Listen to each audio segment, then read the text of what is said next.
First of all, I am so sorry, I could not record the video. But I give you a solution. If you are facing Grub secure mode in Ubuntu, then how to fix it? I followed some commands. When I was facing this issue, boot from live Ubuntu. When the live system boots up, connect to the internet. Open the terminal and type the following command to add. Sudo add apt repository. ppa, yan ubuntu/boot repair. Update the repositories. Sudo apt update.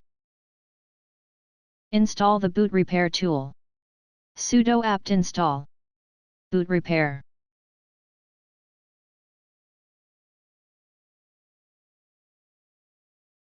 Select recommended repair.